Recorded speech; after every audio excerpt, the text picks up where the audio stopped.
They will tell you it takes time. They will say things must unfold through effort, logic, and planning. But I tell you this, you are not bound by the world of men, nor by the ticking of clocks. Time is a servant, not a master. And when you awaken to the truth of who you are, when you dare to assume the feeling of your wish fulfilled, not as a distant dream, but as a present possession, the world bends rapidly, obediently, and sometimes shockingly within 3 days. It is not the world that delays you, it is your wavering. The moment you assume it and remain faithful, creation is finished. It does not begin with time, it is done in the moment of assumption. The rest is a bridge of incidents, perfectly crafted by your imagination, leading you straight to your fulfilled desire. What seems like coincidence is the echo of your own inner command. I have tested this. Not once, not twice, but countless times. I have visualized with such clarity, seeing only what I would see were my desire already true, and within 3 days, the most impossible outcomes unfolded with divine ease. The world reshaped itself without resistance, without struggle. Why? Because I accepted the end and lived in it. The belief system is simple, yet most will reject its simplicity. Assume the state. They dwell in the state, refuse to contradict the state, that is all.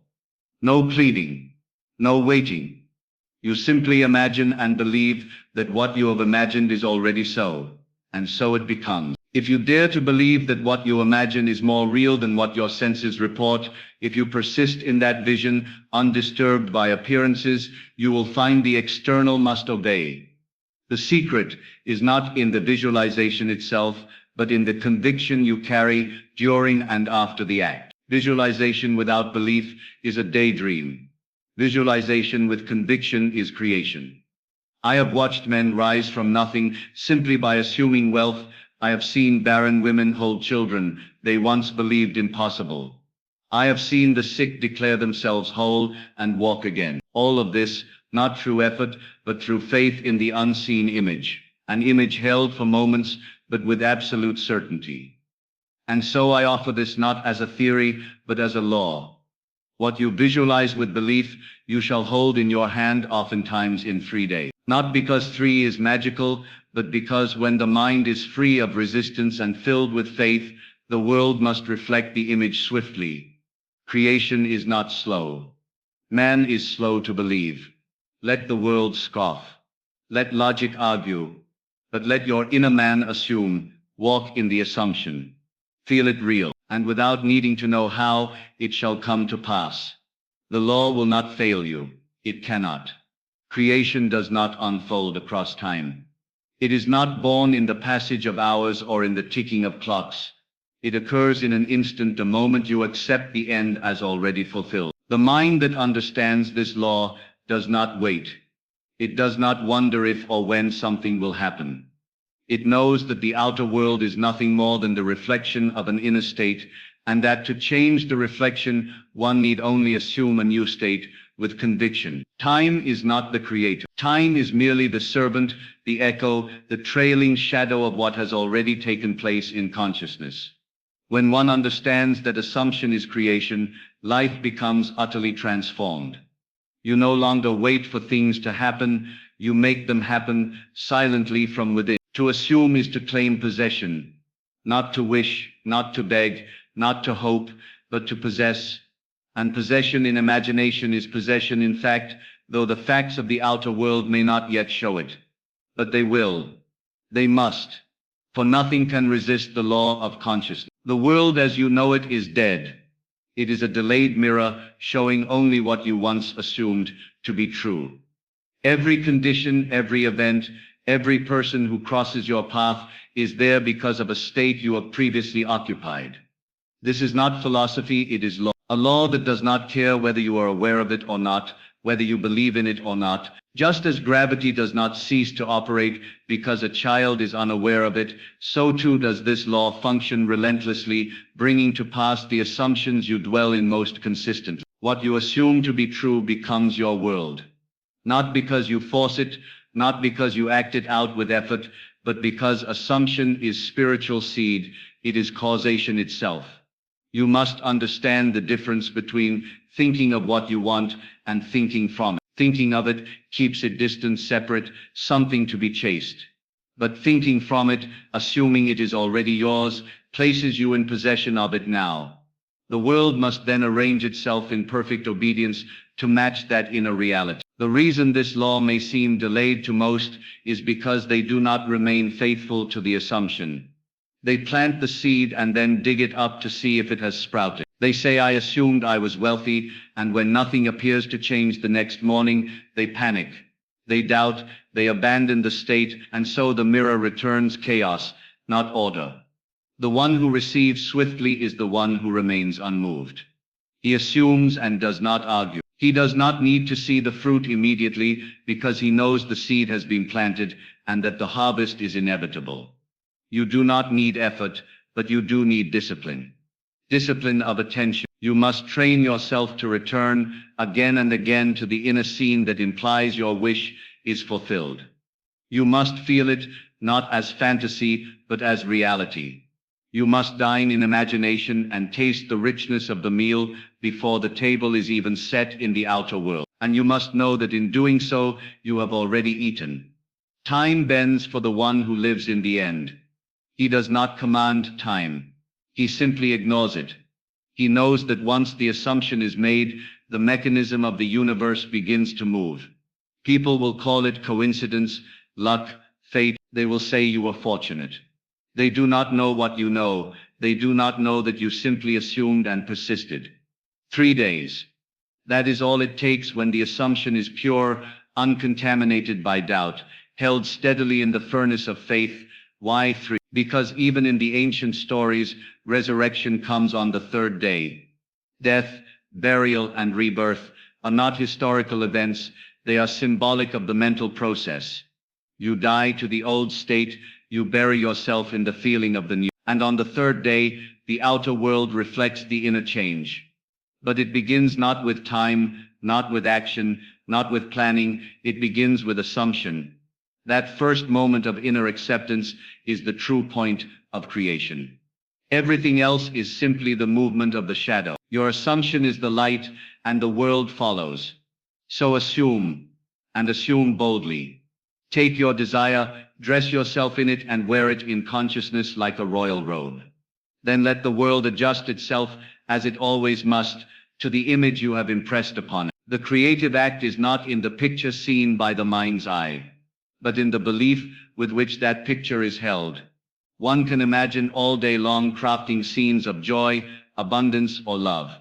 But if those images are carried like fantasies rather than facts, they are powerless. Visualization alone is not the force that shapes reality. It is faith, belief, deep inner conviction that electrifies the scene and makes it fertile. The world is not moved by what you merely wish for, it is moved by what you accept as true. Most people indulge in dreams the way a child might play dress-up momentary. Momentary entertainment, easily forgotten when the senses claim otherwise. But when the mind accepts what it imagines as reality, then the game changes entirely. The scene becomes alive. The subconscious, which is the womb of creation, cannot distinguish between what is real and what is vividly imagined with belief. It accepts the image as fact and sets forth to express it through the world of form. You may sit quietly in your chair and visualize your ideal life. But if beneath that act there lies doubt, disbelief, or a sense of separation from what you see, you have not sown a seed. You have only entertained a shadow. The true seed is belief. It is the confident knowing that what you imagine is already so, though it has not yet appeared to the outer eye. It is the quiet assurance that you have already received, and that the evidence will show itself in time because it cannot do otherwise. The difference is subtle, but everything hinges upon it. A man may imagine wealth and still feel poor. He may picture love and still feel alone. He may visualize success and still feel inferior. In such cases, the feeling contradicts the image, and the subconscious accepts the feeling. Always remember this. The subconscious accepts that which is believed with feeling. Therefore, belief must not be dry or intellectual, it must be felt. It must move you emotionally. Even if gently, even if only for a moment. That single moment of emotional conviction carries more power than hours of indifferent visualization. What is belief? It is not loud, it is not desperate. It is a stillness, a calm knowing, a silent agreement with the vision you hold. It does not fight the sense, it does not argue with circumstances. It simply refuses to acknowledge them as final. Belief sits in the theater of the mind and watches the imagined scene unfold as if it were now. And having seen it with the inner eye, it walks through the world unchanged by appearances because it already knows the outcome. This is not mere optimism, it is not positive thinking, it is spiritual law. The moment you believe what you see within, you activate the creative process. The world outside is compelled to rearrange itself to make visible what you have made real within. But the degree to which the world conforms is determined by the strength of your belief. You do not need to strain, you do not need to beg. The belief must be quiet, but deep. It must sit at the root of your being, unaffected by passing moods or the changing winds of daily events. When you believe something with this kind of stillness, there is no need to repeat the act endlessly. The seed has been sown, and the soil knows what to do. You are not the force that makes the plant grow. You are the one who places the seed and trusts the process. Now, the moment you allow doubt to enter, you dig up that seed. You interfere with the process. You cancel the act. Doubt is not merely a passing thought. It is a shift of state. It is the decision to believe the outer world again, rather than your inner world. When this happens, the creative momentum is lost. But when belief is sustained, when you return again and again to the feeling that what you imagined is already so, the creation is certain. Therefore, when you visualize, do not do so lightly. Do not do it merely as a mental exercise. Do it with purpose. Do it with reverence. Choose the image you would live by, and then infuse it with belief. Speak to yourself from that new state. Think from it. Feel from it. Let it become your dwelling place in consciousness. And when you leave the act, carry the residue of it with you into the world. The world will catch up. It must, that it always does. The outer follows the inner, never the other way around. And belief is the bridge. Belief is the fire. Belief is the unseen substance that molds the visible. Believe, and it is done. 3 days. This number holds a mystical rhythm, a divine echo found in scripture, myth, and the inner workings of the mind. It is not to be taken literally in every case, but it reflects a spiritual truth, that creation has a cycle, and that what is impressed upon the consciousness with belief follows a natural gestation period before appearing in the outer world. The outer world, after all, is nothing more than the delayed projection of the inner state. When that inner state is consciously chosen and held, something stirs beneath the surface of visible life. That stirring, when undisturbed, often expresses itself fully within 3 days, not because time is required, but because the soul operates by pattern, and 3 marks the completion of that pattern. The number 3 represents the full passage from conception to birth in the unseen dimension. On the first day, there is the death of the old state, the giving up of what was the former self, with all its doubts and limitations, must be crucified. The second day is the burial, the total immersion into the new assumption. And the third day, if one remains faithful, is the resurrection, the manifestation, the rising of the new self, clothed in outer evidence.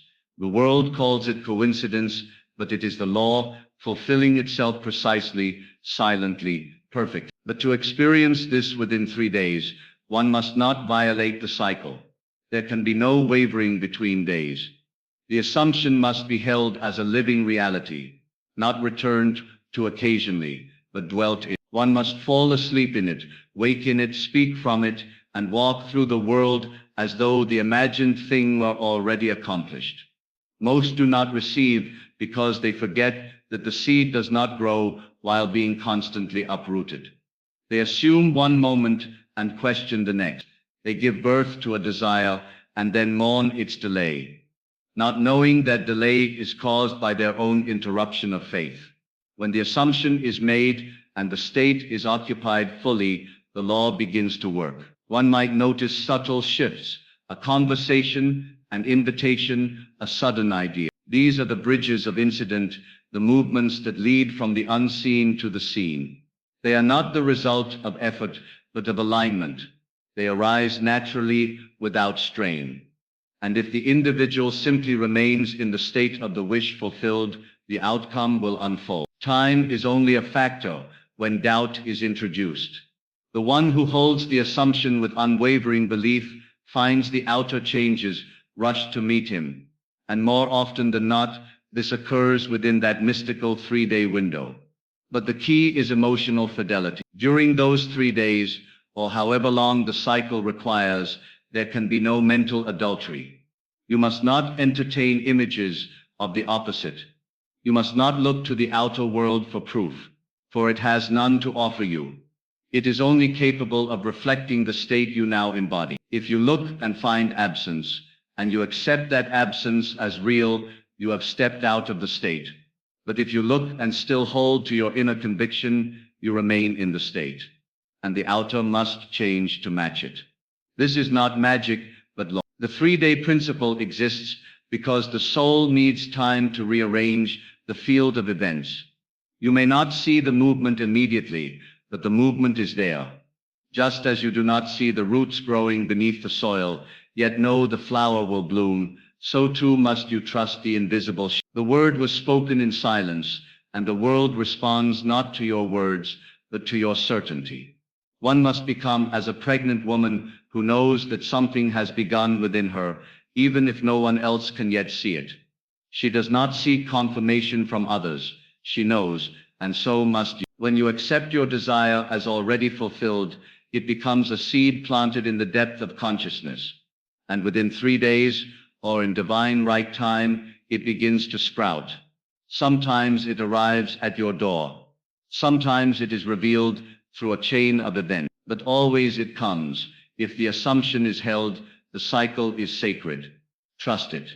Do not disturb it with fear, doubt, or impatience. The old must die. The new must be embraced, and the resurrection must be allowed. What you imagine and believe now is the only cause of what you will see later. Hold to your vision. Let the 3-day mystery unfold. Creation does not fail. It is we who fail to persist. Remain in the state, and what is real within will become real without. Persistence is the secret. It is not in the repetition of a technique, but in the refusal to abandon the state once it has been assumed. The act of imagining the wish fulfilled is powerful, but it must not be performed as a ritual or a repeated plea. It is not how many times you visualize that brings forth your desire. It is how faithfully you dwell in the state after the visualization has ended. One moment of true assumption, if held, outweighs 1,000 half-hearted repetitions. Once the seed has been planted in the soil of your subconscious, your task is not to replant it every day, but to water it with belief and let it grow. When a man assumes something to be true, he must live as though it is so. He cannot keep returning to the inner scene out of desperation or uncertainty. That reveals doubt, and doubt kills the seed. When you plant a seed, you do not dig it up to check its progress. You do not plant it again and again. You know that one planting is enough if the soil is rich and the watering consistent. In the same way, one true assumption held without contradiction is all that is needed. The problem is not that men fail to imagine, the problem is that they fail to remain. They exit the state too quickly, retreating back to their senses, which only reflect the past. Persistence does not mean effort. It means loyalty. Loyalty to the unseen reality. Loyalty to what has been imagined, even when the world denies it. This is not stubbornness in the common sense. It is spiritual discipline. To persist means to anchor yourself in the assumption so deeply that no outer evidence can shake it. You walk through the world unaffected by the reports of the senses, knowing that these are old reflections. They cannot yet show the new state. because the new has just been assumed. The reflection lags behind the face. So do not argue with the mirror. Remain in the new posture of being. Many repeat techniques because they are secretly afraid nothing is happening. So they visualize again and again, each time with less faith and more anxiety. This does not help. It reveals a misunderstanding of the law. The law is not mechanical. It is spiritual. It responds not to repetition, but to faith. If the act was performed faithfully, it need not be repeated unless your mind has wandered. Then you return, not to perform the act out of fear, but to re-enter the state from which you had strayed. And once there, you rest. Rest is the key. The one who persists enters the Sabbath, the seventh day of rest, where he ceases all outer striving because he knows it is done. The work is finished in imagination. Nothing is left to do but to remain still and confident in the conviction that what was assumed is true. This is not laziness, it is the highest form of activity.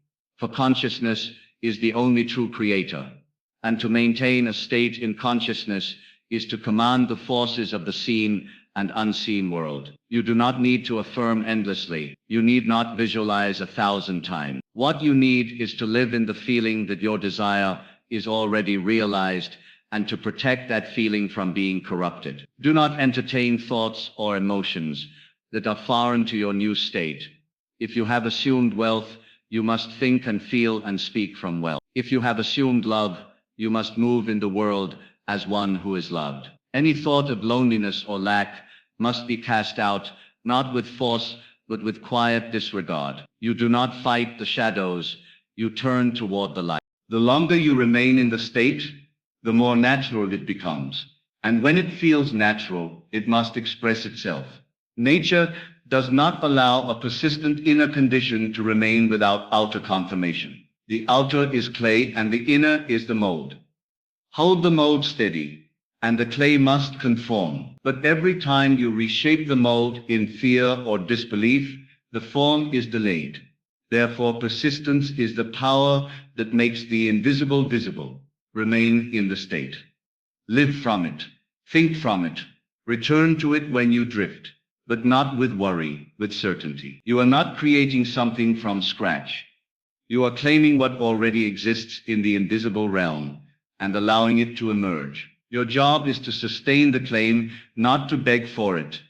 The door has already been opened. You need only walk through it by dwelling in the feeling of the fulfilled desire. It is done within, and what is done within will not fail to express itself without. Hold firm. Persist. Let the law bring you what you have already claimed. The unseen governs the seen. The invisible world is the cause, and what you touch with your hands is only the effect. This is not a poetic thought, it is law. That which you see with the physical eyes is a shadow, a residue of what you have accepted in consciousness. It is not permanent, it is not foundational. It is only the projection of belief. If you want to change the shadow, you must not attack the shadow. You must change the light, and the light is your consciousness. Faith in the unseen is not foolishness. It is the only path to mastery. The one who trusts in what is not yet visible governs the movements of what will become visible. The tragedy of man is that he places more trust in what his eyes report than in what his imagination confirms. He believes the external world to be the ultimate authority. But the external world has no life of its own. It is dead matter until animated by thought, shaped by assumption, and set in motion by belief. When a man believes what his inner eye sees, regardless of what the outer world says, he becomes a creator. He no longer reacts, he commands. Most people only believe what they can measure, what they can touch, what can be confirmed by others. But that is not belief, it is sight. And sight is slow. Sight shows only what has already been built by faith or fear.